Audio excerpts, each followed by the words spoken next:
Thank you all for joining us tonight, and welcome to our second Climate Voices show in 2022. I'm thrilled to be here with the Climate Voice founder and executive director, Bill Weihl. Bill served as a sustainability leader at both Google and Facebook, and is a leader, a trailblazer, and left to drive more change from outside the corporations by founding Climate Voice just 2 years ago. So it is also Climate Voice's birthday. So happy birthday, team. I would like to acknowledge Jennifer Allen here in the top right hand corner. She is Climate Voice Campaign Director. And of course, Sarah Keller in the audience. And I believe Virginia Witt is with us as well, the head of comms. I am Andrea Soccorso. I am the co-founder of After We Vote. I'm also an advisor to Nobel laureate Kailash Satyarthi from India. And I'm also the proud Climate Voices MC and volunteer. So tonight we are also excited to be here with a very distinguished panel of leading practitioners, experts, and change makers in the climate movement. So please join me in welcoming our special guest, Tariq Fancy, who is the founder of Rumi, which we'll hear more about in a bit, and former chief investment officer for sustainable investing at BlackRock. We also have our distinguished panelist, Andrew Behar, who is the CEO of As You Sow, Elizabeth Doty, who's the director of corporate political responsibility Taskforce at the Erb Institute at U of Michigan. So the format for this evening is that after my brief opening remarks, Bill Weihl will kick us off with the conversation with Tariq. And then because Bill is unfortunately having some issues with his voice, he will pass to Jennifer, who carry the conversation forward. We'll get more of Bill's insights later in the program, and then we will open up questions to the panel, and then we will close out with some final observations and recap. And so just to set the context, we are getting together at the end of February 22. We're just about a week out from President Biden's State of the Union. We are about a quarter out from COP26, with a steady drumbeat of harsh weather events and gathering and mounting further evidence that negative climate impact is happening at a faster rate than anticipated. There's resounding agreement that we need to move even faster to avoid the most catastrophic, irreversible costs of climate change. Progress has been made, and the good news and the reason for optimism is that there is still much we can do if we act, especially in public policy, to drive systemic change. But to succeed, we need to push the right levers that can bring change fast enough, from policy to climate finance, investment in corporate emissions, and culture shifts. Tonight, in this room, we'll take a critical look at the environmental social governance, or ESG, investing. ESG is a budding young industry, a move in the right direction. But as we have seen from recent reports, we need to look end to end at real impact, not only investing in green businesses and then allowing for unmitigated negative climate and or social impacts elsewhere in the portfolio, operations, supply chain, or lobbying and trade associations efforts. We must force ourselves to see the whole picture, tell the difficult truth to drive the right action as we uncover it, as we are still learning. So ESG investing is a small but growing segment of overall market investment and of interest to young graduates and employees, giving them hope for their future and an attraction to a sustainable workplace. But we must note that the lion's share of investment is not influenced by climate and social safeguards or necessarily regenerative principles, but by profits. And tonight's special guest, Tariq Fancy, has deep expertise from inside one of the world's largest asset management firms, BlackRock, and in fact, of the experts in the ESG space who can give us the long view. Today's younger generation, future employees, are looking for a more sustainable, equitable workplace and world. And is it really possible to continue chasing profits amidst increasing risk of climate change and their costs? What's the right strategy, and what about ESG? Let's dig into this conversation. And so, Bill, over to you to kick it off with Tariq. Wonderful. Thank you, Andrea. And Tariq, great to be here with you. You joined BlackRock several years ago as their first chief investment officer for sustainable investing. What drew you to the firm, and when you joined, what did you hope to accomplish? Well, thanks. First, let me just say at the top, thanks, Bill, and Jennifer and Andreas for having me. It's a pleasure to join you all and have this important discussion tonight. And to answer your question, Bill, I guess it probably helps to start with a bit of my own background. People talk a lot about purpose and profit, and the extent to which they overlap, and how a meaningful career can be built by sort of finding the overlap between the two. I think my career is, in a weird way, sort of a search for how to do that, because I was really interested in social impact and purpose as a student.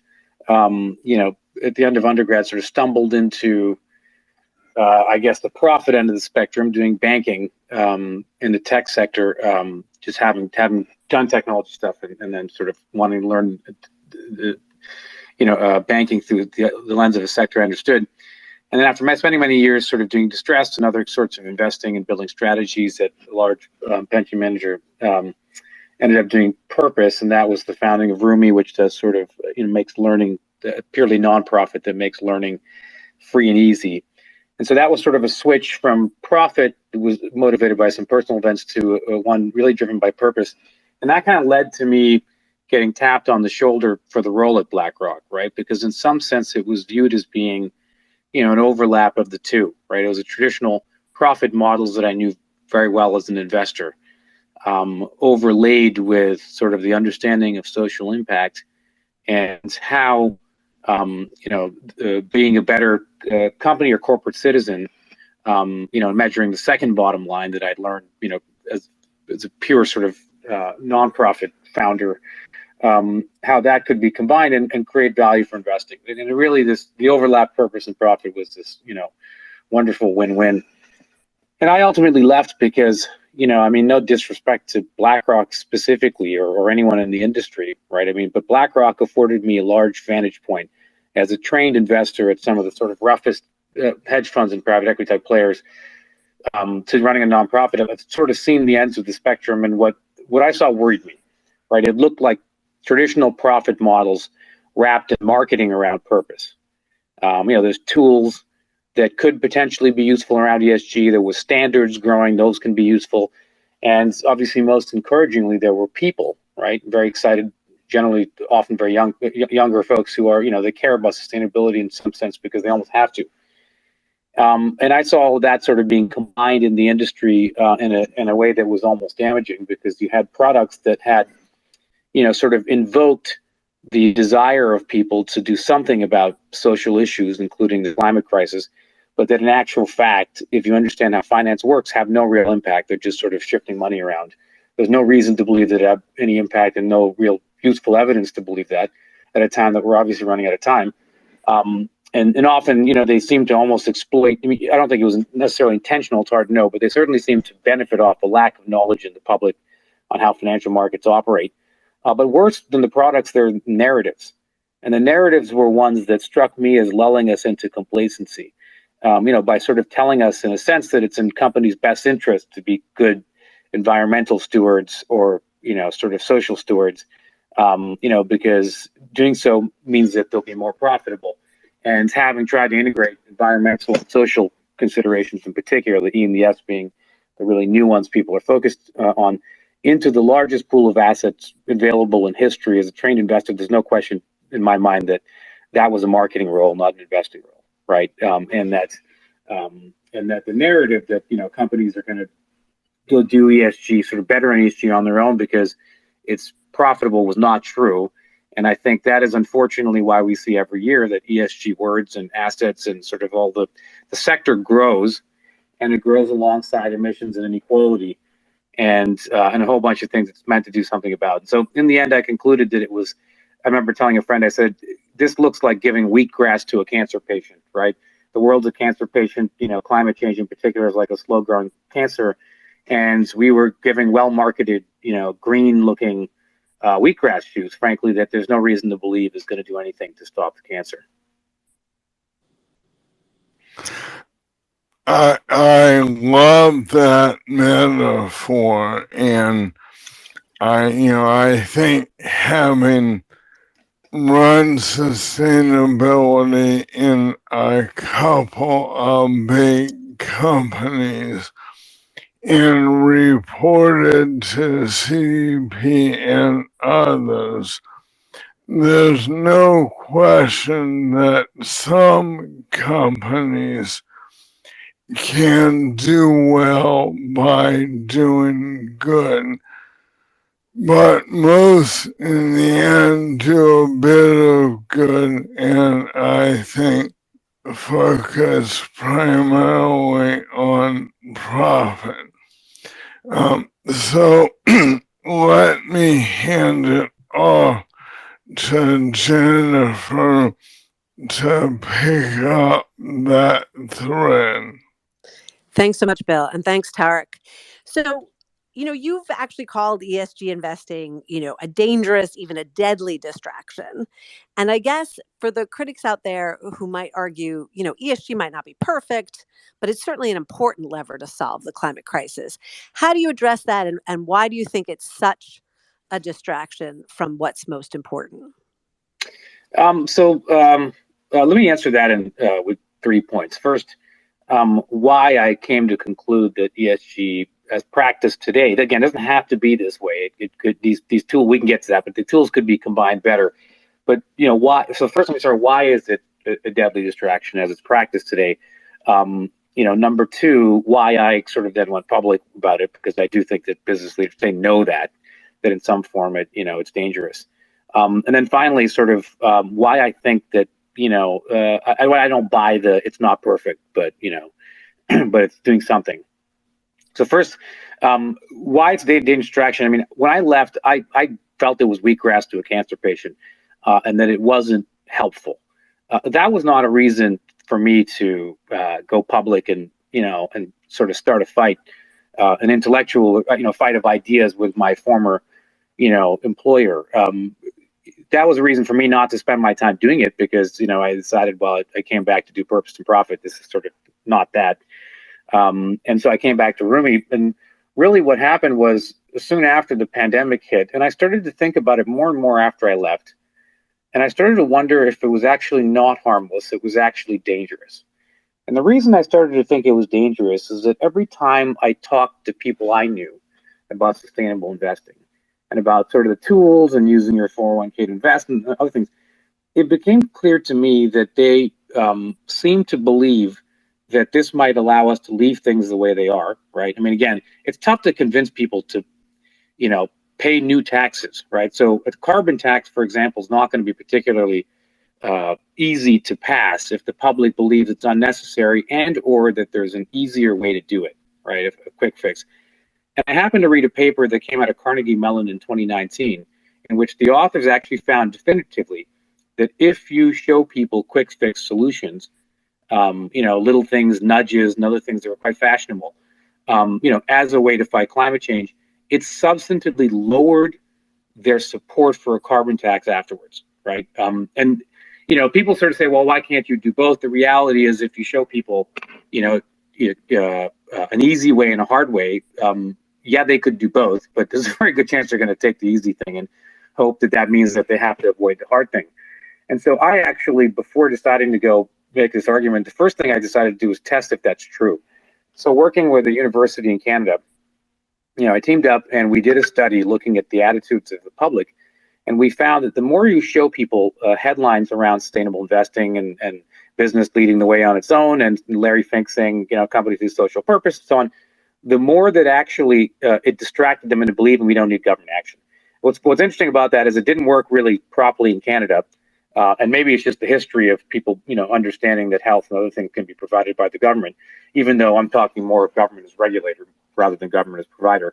But even so, people trusted government. They hadn't been bombarded with the only good government, small government, and, taxes should go down forever into, and negative. There's no less of this ideological approach. But in the U.S., it was very clear that it was delaying people. In fact, it seemed to the deadly distraction was the strongest amongst older, engaged progressives, right? People who benefit the most from the system because there's an intergenerational aspect, and are less at risk of the consequences. But are progressives, right? And so they were the most, they wanted to believe that this works. And so that I published that in a long paper I wrote called The Secret Diary of a Sustainable Investor. Part 3 talks about the deadly distraction. The second thing that made me decide to go public about it was that it started to become clear to me that business leaders must know that, right? They must know that government action needs to happen quickly, right? And that's the answer, obviously. And the longer we wait, the more it's going to cost. Because right after I left, we faced a systemic crisis where science told us we had to flatten the curve, right? It's COVID-19 infections.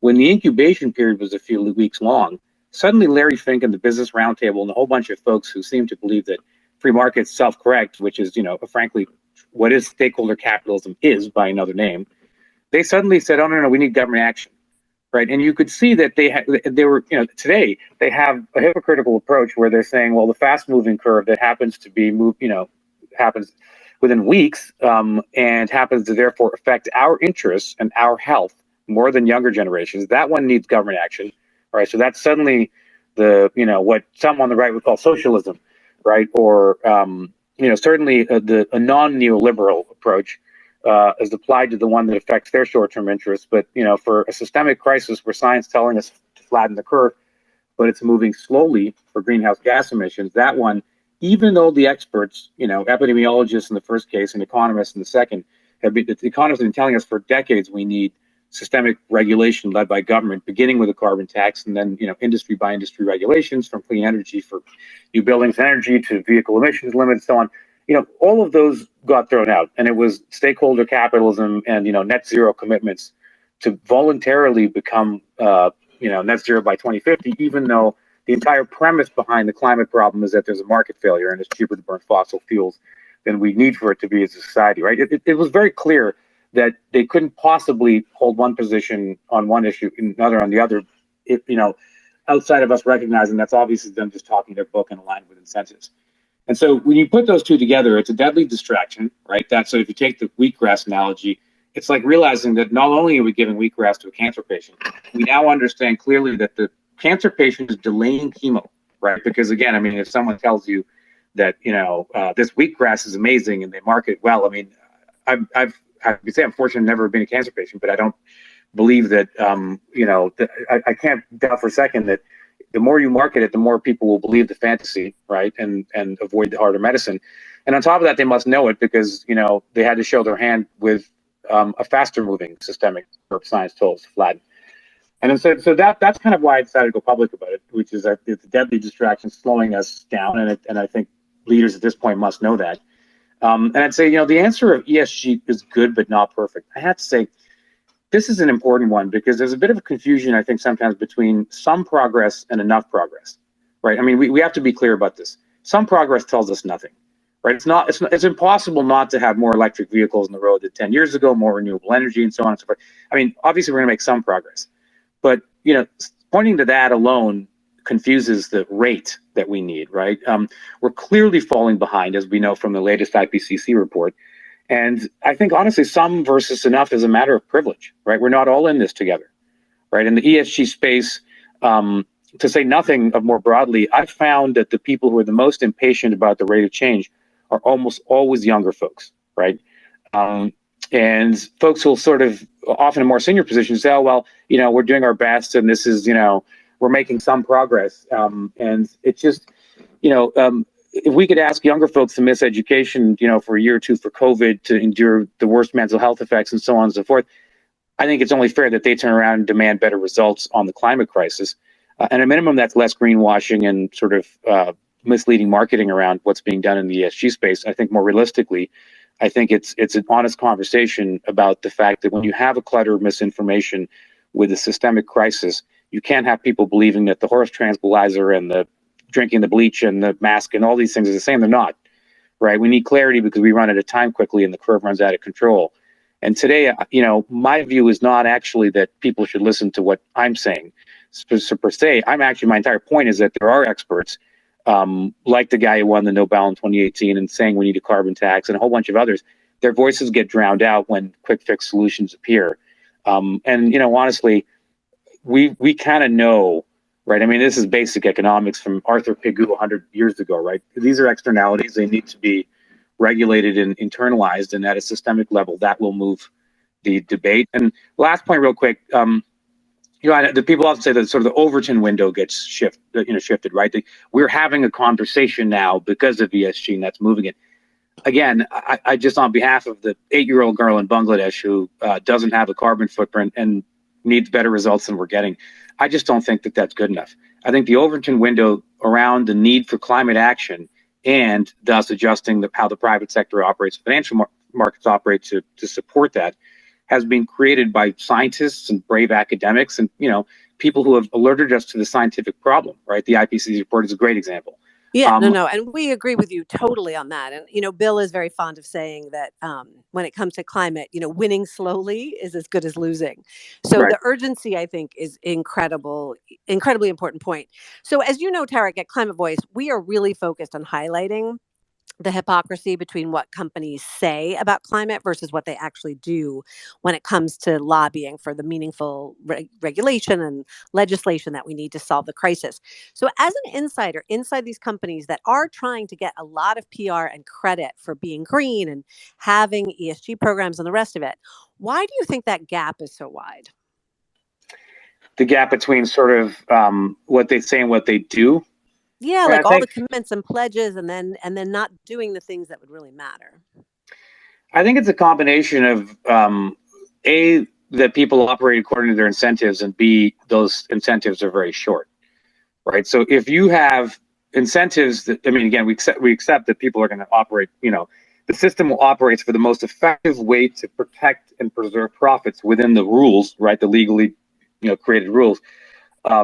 Then you sort of see situations where, as the public starts to realize that something is damaging, often the system will adjust by marketing and lobbying to protect profit lines, right? So if I have $100 a year I make selling cigarettes, right, in the 50s, and there's a growing risk of regulation that could reduce my profits in half, I'm going to lose $50. And if you tell me I could spend $5 in marketing and $5 in lobbying to protect, to kick the can down the road 5 more years, it's basic math. Any investment banking analyst in their first year will, in 1 second, figure out that the way you optimize and preserve shareholder value is, unfortunately, by marketing and lobbying and protecting. It's going to cost you 10, but you protect $50 of profit a year. They'll keep doing it. And the tobacco industry, in fact, did that, right? They had a frank statement to cigarette smokers in the 50s where they said, hey, listen, there's this new science coming out saying it could be causing cancer, but, we care. They said that of paramount importance to us is the health of our customers.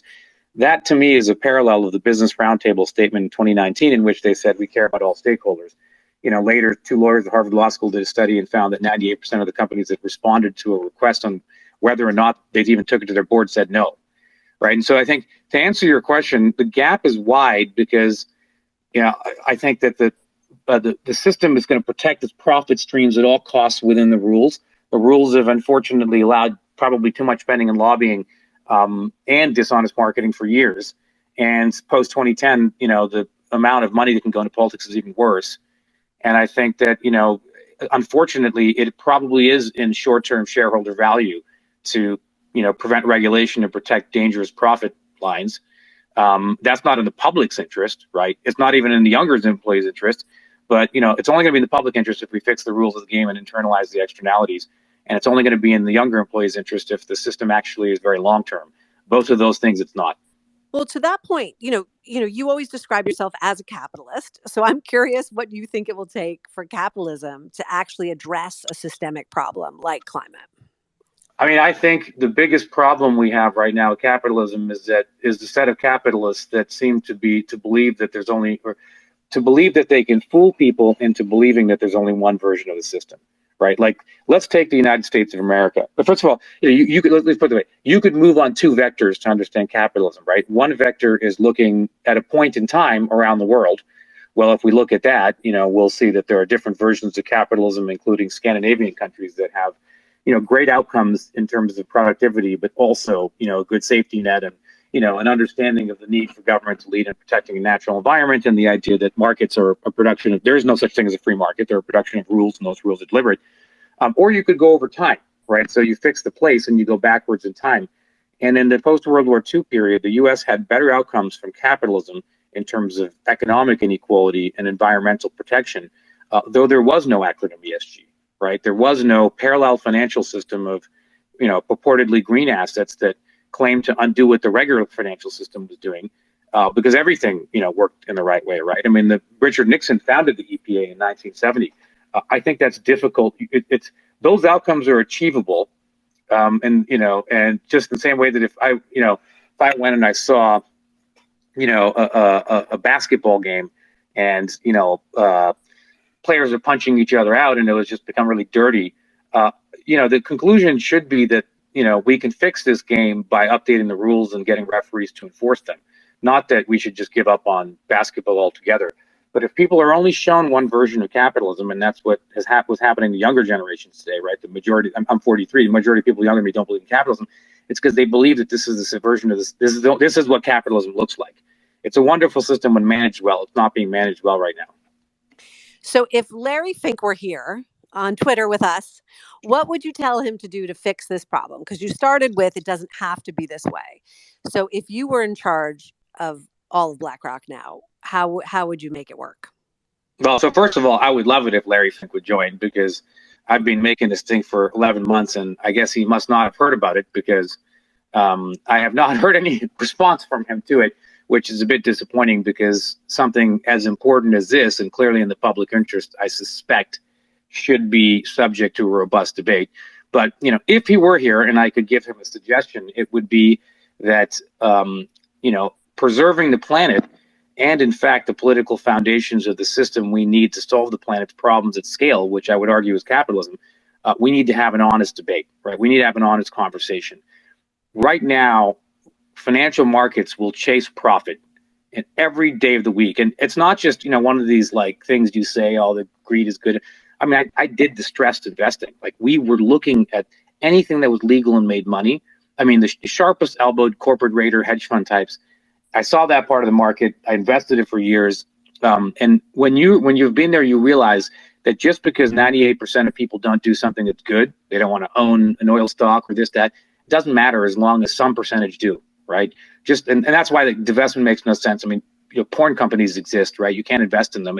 They can be private, right? Which is happening with a lot of the most dirtiest assets of oil companies. They're selling them to, improve their ESG score to private consortiums of hedge funds and others. Ultimately, you can fix the system, but not by, words. You need to actually change their incentives. And so I think Larry and Jamie Dimon and a whole bunch of other leaders should do the right thing, because history will remember this decade. And they should say, listen, we can't solve this problem, right? We have a fiduciary obligation to maximize returns for our clients' money. Right now, there's too much money to be made in things that are not in the public interest. And the only, we know from economic history, the only way to fix that is through government action. That can't possibly happen if, there's unlimited money in politics. And we're out there, meaning these leaders saying that, you don't need referees because self-refereeing is the solution in 2022, even though it hasn't worked, clearly in the last few decades.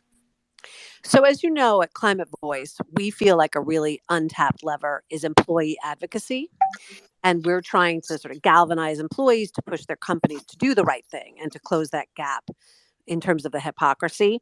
Do you think, having been inside these kinds of organizations, that companies care about employee activism, advocacy? If enough employees raise their voices, would it make a difference? I think it would make a massive difference. I think employee activism is probably one of the most effective angles. And the reason I'll say that is that what ought to happen, again, if you think of a sports game, there's a push and pull between the referees and the players always, right? You don't want the referees too hands off, otherwise the game could devolve into dirty play. But you also don't want them blowing the whistle every 5 seconds, and messing up the game, right? It's the exact same between regulators and and participants in a market system who are, incentivized towards their own profit, right? And done well, that's how you have a whole system where everyone's kind of driving towards mainly their self-interest. I mean, people care about purpose, but ultimately they're putting food on the table and trying to make money. And it somehow combines in the aggregate in a way that creates, serves all of our shared public interests, right? So what ought to happen is the referees come in and fix the game.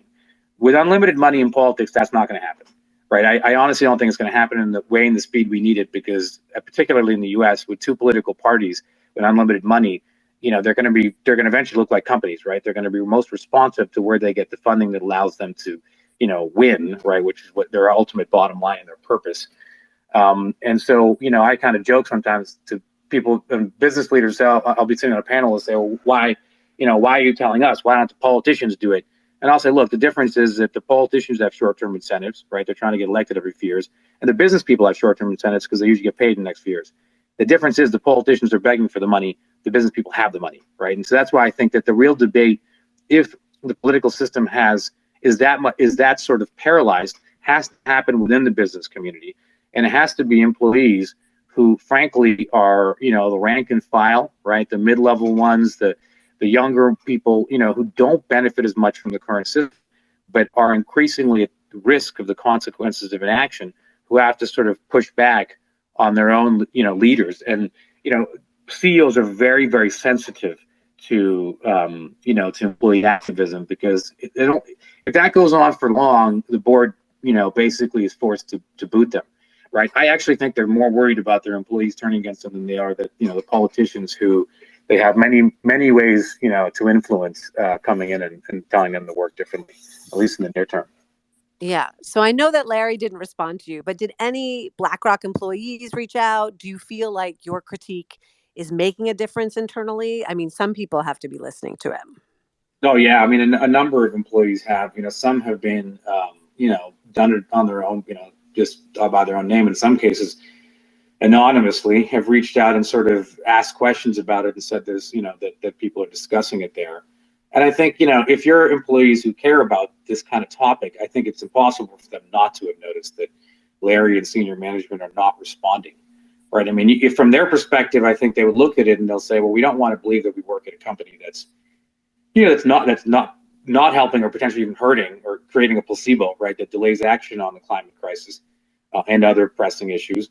But I don't know how they reconcile the fact that, this is an important debate to be had. There's some substantive questions I've raised that have been published and now, echoed in all kinds of the, some of the best publications and other voices. And, oddly, their leadership, doesn't seem to want to enter that debate. I mean, that's sort of been noticed, right? And I think that the more that employees sort of, and like what those ones are doing, frankly, I kudos to them, sort of stand up and be candid, the more that, at a minimum, we have a debate around it, right? I mean, I think Larry doesn't have to agree with what I'm saying, but it's unusual for him to have made the claim in 2018 in his letter that companies, the government is failing and that companies can step in and serve social purpose, right? I mean, no one really asked, is there any democratic legitimacy for a bunch of CEOs to be stepping into an area that's clearly the remit of elected politicians and government?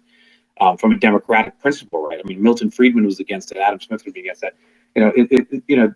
There's nothing on that, but I mean, the fact that they don't even want to debate it is a little bit disconcerting, right, from the perspective of responsible leadership. Well, I think that's a great note to get some more voices into this conversation. So, Andrea, I'm going to turn it over to you to bring in our other panelists. Thank you, Jennifer, and thank you, Tariq. This is a fascinating conversation, especially tying the links between capitalism, democracy, and the urgent need to combat climate change. So I'd like to turn to Andrew now. So Andrew, As You Sow is dedicated to increasing corporate, environmental, and social responsibility. So I wanted to give you the first chance to respond to Tariq's critique of ESG. And by the way, congratulations on the release of your shareholder action guide. And we'd love to hear the key actions you recommend investors can take on climate. That's a 2-for-1, I guess. Sure. Well, thank you for inviting me. And yeah, it's great to be on this call and to speak with Tariq, because obviously I've read his work. And we do actually agree on a couple of things, not a lot, but a couple of things. One is Larry Fink and his letters. I don't know if you know this, but I have been marking them up, like redlining his letters each year for the last few years, because I believe he has a lot of power that he doesn't use. That when his letter says every company needs to have a 5% emission reduction a year over the next 10 years, he stops there, and I add in, or BlackRock will vote against your board. And if you don't do it in 6 months, BlackRock will drop your company from our managed funds. If he did that, it would be a game changer. It would be every company would simply do it. We would actually start to see emissions reductions coming from operations.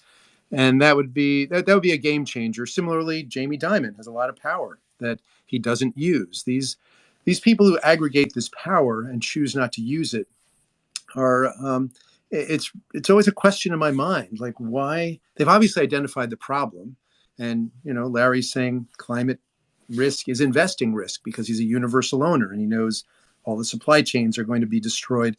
The economy will be, basically all of their investments will be going down the tube. So it's odd to me. So we agree about that. Larry Fink could be doing a lot more. The place where we don't agree is that companies who actually do a good job of embracing environmental, social, and governance policies actually are shifting entire sectors. And we see this every day. So As You Sow it's a nonprofit, but we engaged last year 188 companies on various ESG issues, climate change. We talked to big oil, utilities, banks, pipelines, frackers, petrochemical plants, the whole range. We also do a lot of work on plastics. So companies who are, reducing their amount of plastic use. There's an announcement. So Coca-Cola's making a change. They're going to be refilling plastic bottles. It'll cut 20% of plastics, that's going to cut a lot of supply for demand for the feedstocks from oil and from gas. So companies can make changes. Now, sometimes they do say one thing and they do the other, and shareholders call them out on it. And investors, when they see that, will vote against them, will vote for these resolutions. And then we start to see actually the power to change boards. You saw what happened at Exxon last year. 5 new board members were added to, or were five new directors were on the Exxon board. And that's just the beginning of it. Remember, universal proxy goes into effect in August, which is going to make running board candidates a fraction of the cost and give people actually one ballot where they'll be able to choose who they want on their boards. So remember, the boards of directors of every company report to the shareholders.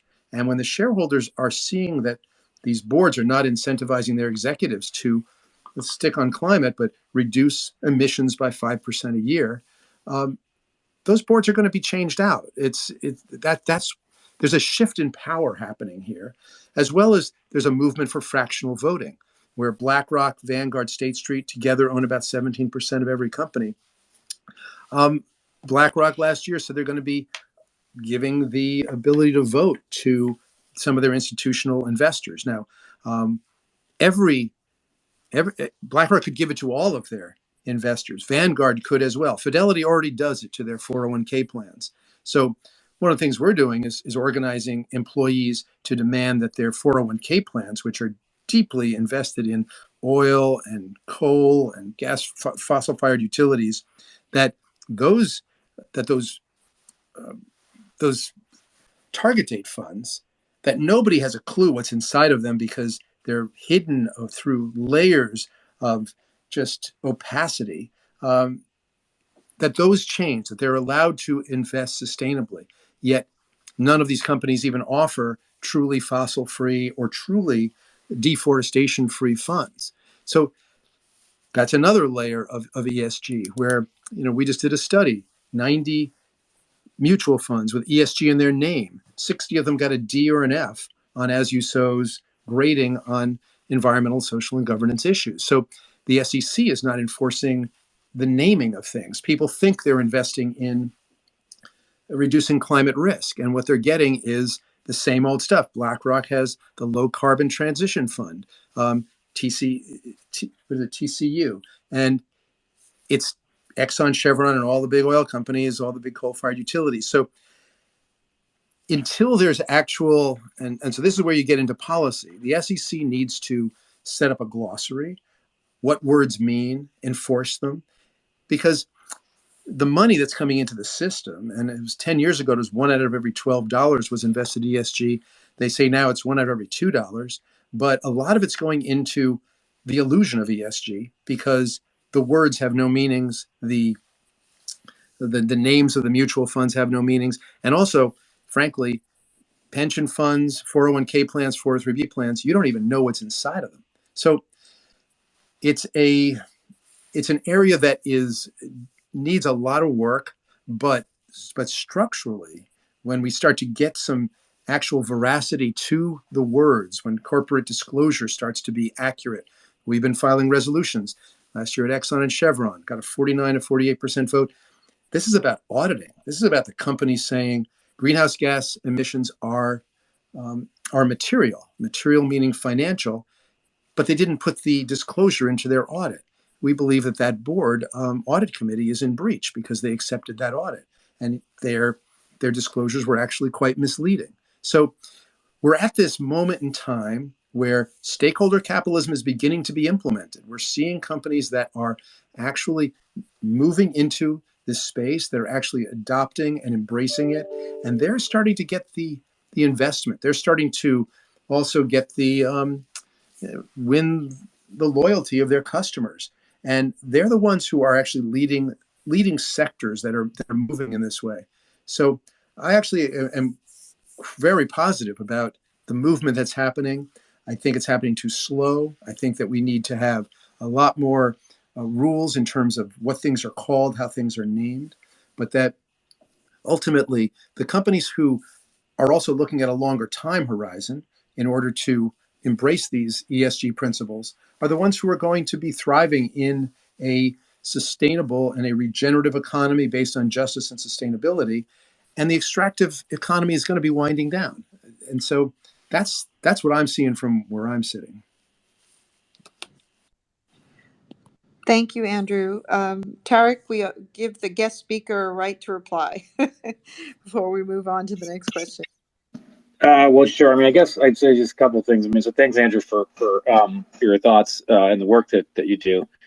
I think we agree on some things and disagree on others. I mean, I would say again, this is yes, there's some progress happening, but and there's a lot of specifics and anecdotes.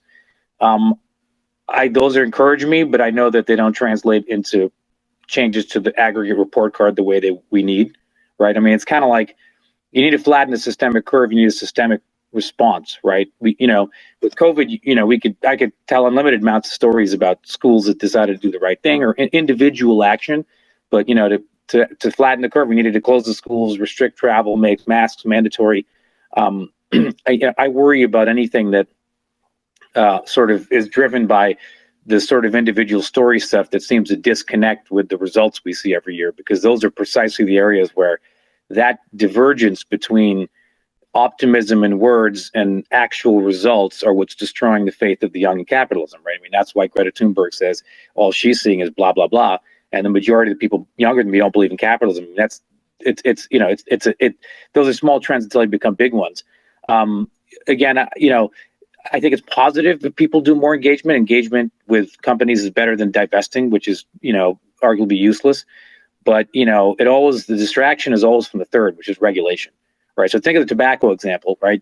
The answer really wasn't to regulate cigarette companies by one proxy fights to, get on their boards and ask them to voluntarily be less, to sell less cigarettes, right? I mean, the truth is that if you have a business model whose core business harms society or needs serious regulation, you cannot rely on a voluntary compliance. Getting on their board and asking them to, that's voluntary compliance. That's the company voluntarily doing it.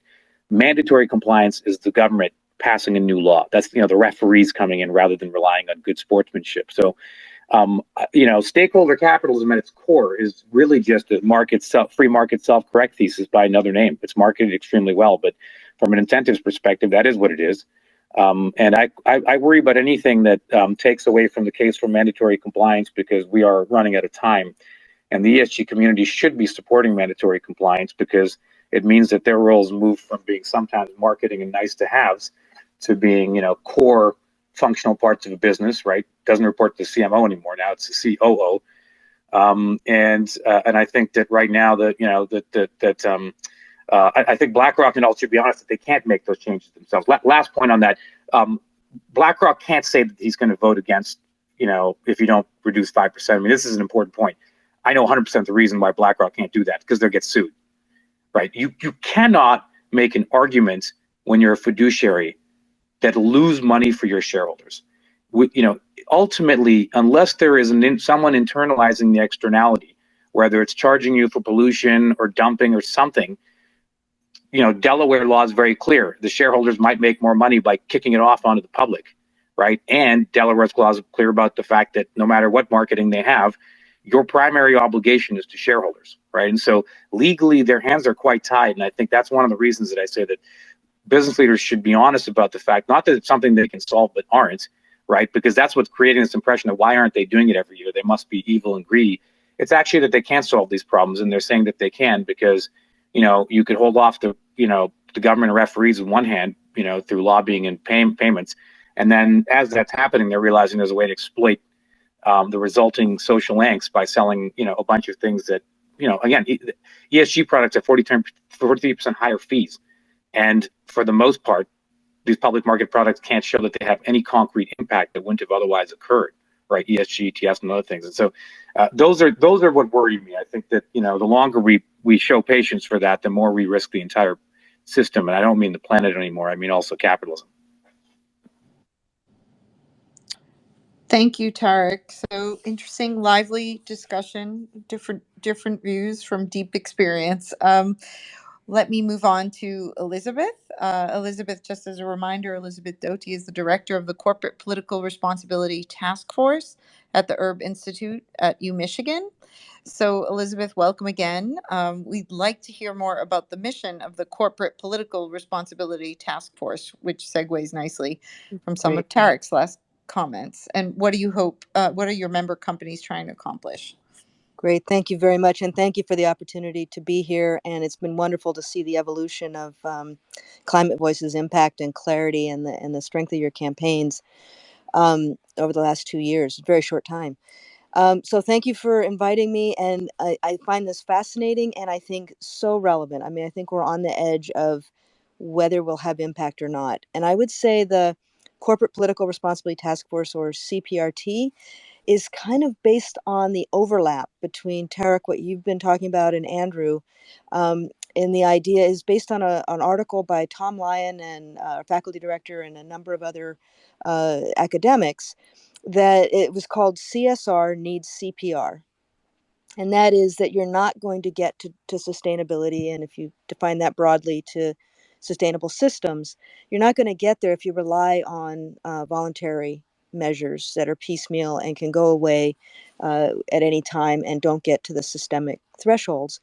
But that stakeholders, or those investors, others holding companies accountable, need to pay really stark attention to how those companies are influencing the political environment, including, Tariq, you mentioned, who gets elected and the political spending, but also regulatory frameworks and ideologies and concepts and enforcement.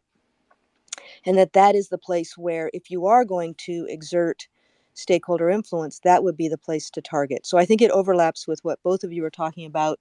And in a way, it's the $64,000 question around stakeholder capitalism, right? Is this also going to apply to the rules of the game and the incentives and how you shape those?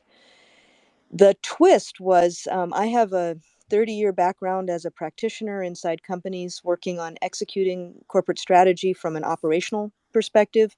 And I've been concerned about climate for a long time and gradually migrated towards investing all my time in this. And so we decided to take an insider approach to invite companies to come in and have that debate in a safe space, but challenged by experts, advocates, different points of view. We've been very happy to have Bill Weihl and Jennifer Allen come in and talk to us a couple of times. We've had quite a range of people come in and speak to us. The mission of the task force and the place that people have been able to engage and where we've really gotten some interest both from those who could join and those who have been forming a network around it, is to help companies better align their approach to political influence with their other commitments. And that taps into, one of the assets in this this huge systemic mess is that there are many, many people in companies that care about integrity and really feel personal accountability when they see hypocrisy. And so where we framed the mission was, how can you better approach your influence on political processes, civic, societal issues, with your commitments to purpose and values, sustainability, and stakeholders. And then we added on to that, while raising the bar for political responsibility across the private sector. So that might include actions that would raise the bar. For example, there is so much shareholder interest in disclosure of political spending, and it's been persistent over a long time. As we come out of this, might that be one of the priorities? We framed it as Chatham House rule, private space, places where people can come in and voice doubts, share concerns, etc., while being challenged. And we've set ground rules and brought in people to challenge our thinking. And at the end of that year, the output would be both clarity, sharing with each other, having the forum and the debate, and learning, hopefully, getting some foresight, and then a framework that would include principles for legitimate engagement. And right now, two of the main topics of debate are around shaping market incentives to either reduce or exacerbate market failures, and defining responsibility as doing nothing that exacerbates market failures or blocks government from trying to fix them. And the other is around democracy. So that's what we've been attempting to work on. I think you asked why they're joining, and I would say the main reason they're joining is these are individuals from companies. We're not asking the companies to weigh in as official representatives, through official representatives. At the end of the year, we're going to ask them, right? And we hopefully will come out with a framework where we have learned, stretched, and been ambitious, and that they're joining because they feel barraged. Tariq, your comment about dangerous distraction, I think executive attention and bandwidth is a very real constraint. And it's the demands from stakeholders have really added demands to that. I mean, they're having to meet frequently to respond to societal issues as stakeholders elevate these systemic issues. They see something is changing. They're concerned about climate, social justice, democracy, the business environment, capitalism. They're wary about being pushed into things that will be overreach. And there are also some really big areas that I don't think are familiar to most folks. Tariq, you said they must know. I suspect Larry Fink and Jamie Dimon know. I don't know. But a good number of folks are just not versed in thinking about what does it take at a systemic level. Doesn't it work if all of us just do our part? And I'll come back to that as we dive in a little bit more, Andrea. Sure. Thanks, Elizabeth. Gosh, I'm hearing also there's also a cultural shift and a changing role, Mm-hmm. in these organizations. But can you mentioned a few of them, but maybe you could just recap for us what you see as the biggest obstacles to corporates advocating more forcefully for climate policy. You touched on a couple of them, but maybe you could recap. Yeah. And I think it goes to this idea of well, we just had a session on it around, literally asking advocates and a subset of our members, what do they see as the barriers? And it goes to this question of win-win. And I think the way ESG, the beauty of ESG is it's getting a certain conversation on the table because they want to be ready to answer questions from employees and investors and customers and communities. But there's been this assumption that it's extra, that we'll step forward and act on this if we can make it a win-win, profit and purpose. And so we'll stretch ourselves. But there's this real challenge, and this is the first barrier that really comes up when you get into forceful climate advocacy, and it came up with Build Back Better. At what point am I willing to accept a tax increase or a give back of a tax reduction if it helps with the infrastructure and the incentives to make decarbonization profitable? And I think that dealing with near-term losses and risks and costs, both agency level, losing relationships in Congress, political allies, trade association relationships, government affairs folks and the way they're incentivized. There are these near-term losses that came up as the most immediate barrier, and I would say those are related to this getting past win-win to really having to accept some costs and losses in order to get the better outcome in the long term. Related to that is internal coordination and silos. When things are allocated to just one department, it becomes really clear. For example, I heard a quote from someone who was very intimately involved in the Build Back Better strategies, and they were told frequently, "Oh, that has been assigned to our tax department." And traditionally, the sustainability officer is maybe reports 2 or 3 levels up to get to the C-suite. They've been associated with philanthropy, less associated with the line business or financial performance. And so those organizational departments are not able to have that conversation about trade-offs and what's worth it and what do we need to forego now for either our obligations to our stakeholders or for long-term profitability. And so those silos are a major barrier. In fact, that's the area where most of our members completely agree on the need for action immediately. And then they get to how do you actually weigh those competing priorities? And this is ironic. I think it may, it fits with my experience in consulting, but it may surprise most folks. I think there is a gap in decision tools and decision frameworks for weighing fuzzy, long-term, highly volatile, uncertain risks against that are associated with policy, right? We do it around finance. Associated with policy as opposed to near-term concrete losses that could potentially cost us our job. Emmanuel Faber is a good example there. And then the last one, this is my observation. It's not one I think our members would say, but I think we have lost track of the options around capitalism, as you said, Tariq. The idea of externalities and market failures is not part of the everyday lexicon of most operational business people or sustainability folks. It is amongst lots of advocates, but the idea that you could have financial performance that destroys value is not part of the everyday decision making. And that's one reason it feels like we'll do some extra if we can, we'll make a little progress. But once we've brought up the idea that you have outbound impacts that could be destroying value, suddenly that kicks our conversations into an ethics issue.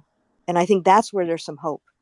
That you don't look at this because it's going to lead to better financial performance. It won't if you don't change the rules.